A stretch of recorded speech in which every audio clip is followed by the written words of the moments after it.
Are you sick of high-priced standard cards and can't stand the mention of Dual Lands, Tarmogoyf, or Magic the Gathering Finance? Then please listen to what I have to say.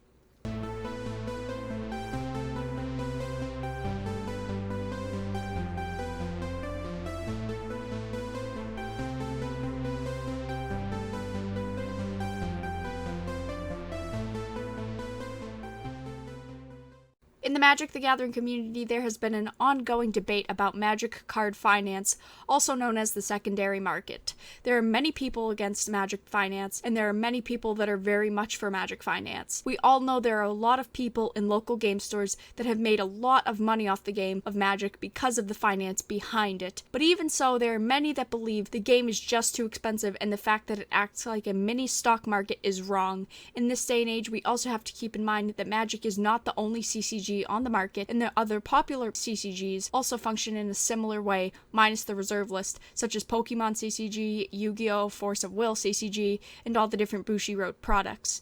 Yes, the amount of money in those markets is nowhere near the amount in Magic the Gathering's market, but it does not change the fact that they function very similarly. What I am here to talk about is actually the difference between a CCG and what now we call a living card game, which do not have a financial secondary market because of how they are sold and designed is fundamentally different. What I want to show is that the type of game that players who are against the idea of the financial secondary market in Magic are against the very way that modern CCGs are designed and are advocating for the way that living card games are designed instead. It is generally accepted that the first modern trading card game was Magic the Gathering, released to the world August 5th, 1993, created by Richard Garfield and published by Wizards of the Coast. Many say that Magic is the very origin or genesis for what we understand the TCG or CCG are today.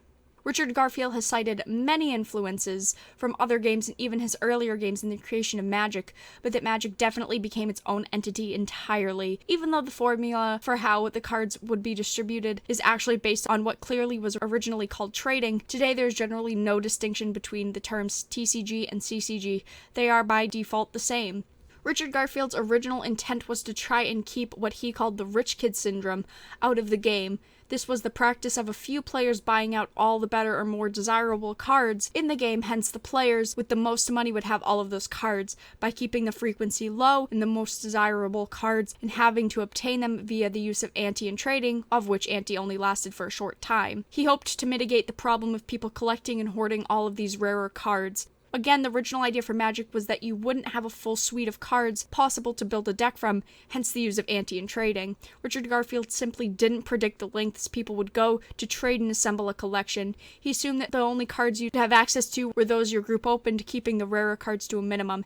After the initial alpha sample decks were given out, it was decided that the distribution system of Magic would be based on the way sports cards had been distributed for decades, in packs with a limited number of cards, with some of the cards being made artificially scarce through what Wizards referred to as expansion sets. The game had to bend more towards this idea of artificial scarcity, of rarer cards to push sales. Even Garfield himself realized this. This would put a higher value on the more desirable and more powerful cards, as they were more sought after. Card values before Beckett started publishing lists for secondary market prices were found on Usenet newsgroups, which were early internet forums, but those prices were inconsistent at best, but still fueled a secondary market. Remember, in those days of the internet, there was no Amazon and eBay, let alone Star City or TCG Player. As time went on, more and more cards were printed and more players picked up the game. The secondary market grew larger and even more popular. Even early on, we begin to see how more integral the value of the collectible aspect to the game was, as cards from certain sets skyrocketed in value. To mitigate this, Wizards printed Chronicles, causing the cards in the sets of Arabian Nights, Antiquities, Legends, and the Dark to tank.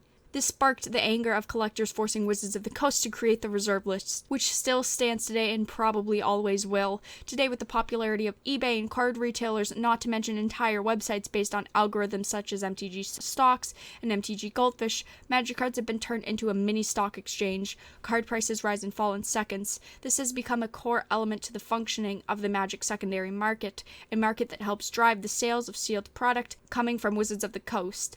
The only way for Wizards to combat high singles prices is to more aggressively print in-demand cards and not put them at mythic rarity. We have seen even today, all the way up to Battle Bond, how Wizards plays a delicate game with these reprints. I believe Wizards can combat high singles prices and still keep collectors and speculators happy. They just have to figure out what that medium is.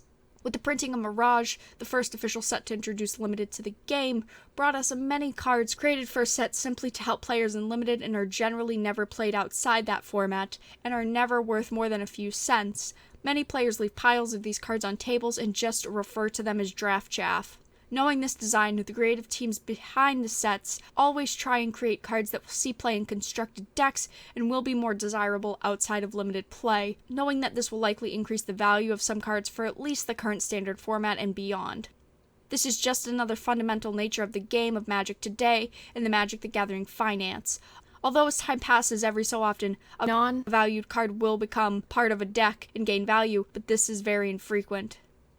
So as I have stated, many factors have gone into the creation of Magic the Gathering and CCG finance. With CCG finance being an integral part of the game, I find it ironic some of the recent posts and rants by people that are involved in the Magic the Gathering community and people who are involved in the creation of the game trying to subvert the idea of finance when it is a core component of the game that Wizards of the Coast clearly recognizes, even if it is behind closed doors. I understand that it was never Richard Garfield's original intent to create a mini stock market, but Magic the Gathering is a collectible as well as a game now, and this is what collectible markets look like, just like Funko Pops, retro video games, the resurgence of vinyl records, Silver Age comic books, just to name a few. Opening a booster pack trying to strike gold with a high-value card has become a regular pastime for many card players. Look, I would also like to mention that you can play without spending boatloads of money. There are formats like Pauper where most of the decks are not astronomically expensive, and kitchen table Magic with friends can cost next to nothing if you just keep yourself from buying high-valued cards. There are so many Magic cards printed, and the vast majority of them cost next to nothing. Wizards also produces many pre-constructed decks. Now, these decks generally do not contain many of the higher power cards, but they are still playable among friends who have comparable decks. Commander and Brawl are also formats that have played with friends, and house rules can be inexpensive.